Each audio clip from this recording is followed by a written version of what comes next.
ज़फ़र इमाम, मौलाना फजल रहमान ने सदर ज़रदारी को ऐवान सदर छोड़कर 1973 के आइन और 18वीं तरमीम को बचाने के लिए किरदार अदा करने की अपील कर दी है बाकायदा तौर पर। आप कुछ कहना चाहेंगे उनको? नहीं, मैं तो कोई ऐसी बात नहीं कहूँगा, क्योंकि मेरा तो मौक़िफ़ वही है जो हुकूमत का मौक़िफ़ है, और उस हवाले से नुक्ता नज़र भी मेरा वही होना चाहिए।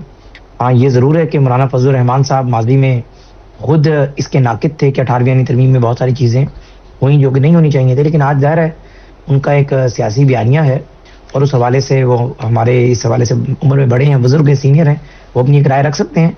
लेकिन मैं नहीं समझता कि कोई ऐसी चीज़ है जो कि अगर इजाजत दें, कौन से एरिया ज्यादा प्रॉब्लमेटिक है? हम जानते हैं एजुकेशन का एक सिंगल करिकुलम की बात हो रही है, उन्होंने कहा कि बेहतर है कि सब एक ही निज़ाम के तहत पढ़ाई कर लें। इसी तरीके से और कौन कौन से महकमे हैं जिनमें आपको लगता है या ये तजवीज़ हो सकती है कि आपको वफाक की जो पावर है वो सूबों में मुख्तस नहीं करनी?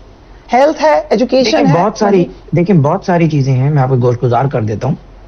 पहली बात तो ये है कि हेरिटेज एंड कल्चर पूरी दुनिया में, जिसका मैं मिनिस्टर हूँ, पूरी दुनिया में फेडरल सब्जेक्ट है। दुनिया में there is no single country जहां पर प्रोविंशियल नहीं, डिस्ट्रिक्ट ऑटोनॉमीज मौजूद हैं, वहां ये सब्जेक्ट फेडरल के पास ही है पूरी दुनिया में। मैं अभी चाइना गया, 148 हेरिटेज एंड कल्चर मिनिस्टर्स आए, सबने ये बताया कि हमारे मुल्क फेडरल सब्जेक्ट है। दुनिया का वाहिद मुल्क है पाकिस्तान में कि रजा रबानी साहब ने यहाँ से टूरिज्म की वजारत ही खत्म कर दी। यानी दुनिया का वाहिद मुल्क है पाकिस्तान की, यहाँ मरकजी लेवल पर टूरिज्म की वजारत नहीं है, और हम कह रहे हैं टूरिज्म को खड़ा करेंगे। हालांकि टूरिज्म हमेशा जहां जो यानी आपको वीजा इशू कर रहा होता है, वहीं पर चीजें मैनेज हो रही थी।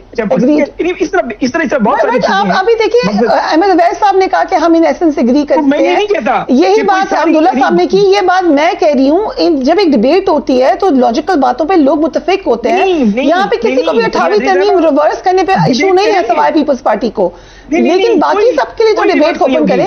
18वीं आईनी तरमीम रिवर्स नहीं होगी, सिर्फ 18वीं आईनी तरमीम को इस नियत से छेड़ा जाएगा कि इसमें वो बेहतरी कर ली जाए अदाद शुमार देखकर। अगर किसी सूबे में पता चलता है कि 4 सूबे और 3 सूबों में हेल्थ, मरकज में जब हेल्थ थी उससे बहुत बेहतर परफॉर्म कर रही है तो रहे हेल्थ। अगर ये तो फिर अगर आप लोग पंजाब को ये दे देंगे आजादी तो सब कहेंगे पंजाब में आपकी अपनी हुकूमत थी। मैं कुछ और बात की, आपने मेरी बात गलत ट्रांसलेट कर ली ना, ऐसा नहीं। मैंने कहा कि अगर 4 सूबों को आपने हेल्थ ऑटोनॉमी दे दी, वो वहां चली गई, और 3 सूबों के अंदर हेल्थ ने बेहतर परफॉर्म किया उस हेल्थ से जो कि मरकज के पास थी, तो फिर हम इस सब्जेक्ट को छेड़ने के हक में नहीं है। लेकिन अगर ये पता चले कि 4 सूबों के अंदर जो कारकर्दगी है हेल्थ की, वो जो मरकज के पास थी, इवन के हेल्थ के अंदर आपको याद है टीबी और एड्स और पोलियो कंट्रोल प्रोग्राम की जो ग्रांट हुआ करती थी यूनेस्को की और WHO की, वो उस बजट से ज्यादा है जो आज पंजाब का हेल्थ बजट है। तो फिर लामहल आपको सोचना चाहिए कि हम चीजें बेहतर कर लें। कोई ये नहीं है कि आप इंपोज करें चीजों को। ठीक है, और सूबों की तकसीम के हवाले से इसी तरमीम में बात होगी, हमें कुछ तो बता दें, या वो नेक्स्ट में होगी? देखिए, ये इतना बड़ा, देखें मिस प्रिया, ये इतना बड़ा मौजू है, खाली एक सूबों की तकसीम। मैं इस पोजीशन में नहीं हूं कि मैं कहूं कि मेरी ख्वाहिश है सूबों की तकसीम। इवन कि मैं अपनी जमात में भी जो हमारे अराकीन असम्बली है 123 या 24, सबके बिहाफ पे आपको बता सकूं, इस पे मैं समझता हूं डिबेट तफसीली होगी, विद इन पार्टी भी होगी। पीपल्स पार्टी का अपना नुक्ता नजर इस पर होगा। ज़ाहिर है जो 4 सूबे हैं वहां की जो क़यादतें हैं उनका भी एक नुक्ता नजर होगा। तो ऐसा नहीं है कि सबको बिल्डोज कर आ जाएगी और रातों रात हो जाएगी। जो ऐसे मौजूआत हैं जिनके ऊपर बात होनी चाहिए, जिस तरह आपने बिल्कुल सही रेज किया ये सूबों वाला मामला, तो इंशाल्लाह सहरासिल डिबेट होगी और सब लोग एक नुक्ते पे पहुंचेंगे तो तरमीम होगी, वरना नहीं होगी, वरना 223 का नंबर ही अचीव नहीं होगा। ठीक है। सो हम सब एक तो ये बात बड़ी हैरान कुन है कि जो लोग कहते रहे ये कुछ स्ट्रक्चरल इश्यूज हैं, आप इसको डिबेट कर लें, आप इसको स्टडी कर लें 18वीं तरमीम में, लेकिन आपने भी ट्वीट किया कि 28वीं तरमीम 1973 के आइन का पोस्टमार्टम करने की तैयारी है और हुक्मरान जमातें कथक डांस करने को तैयार बैठी हैं। ये आप किसको, पीपल्स पार्टी को कह रहे हैं कि हुक्मरान जमातें कौन है? मैंने आपको कहा उसमें और जमातें भी हैं। मैंने कहा मैं जो भी हुकूमत में शामिल है उन पार्टियों की मैं बात कर रहा हूँ।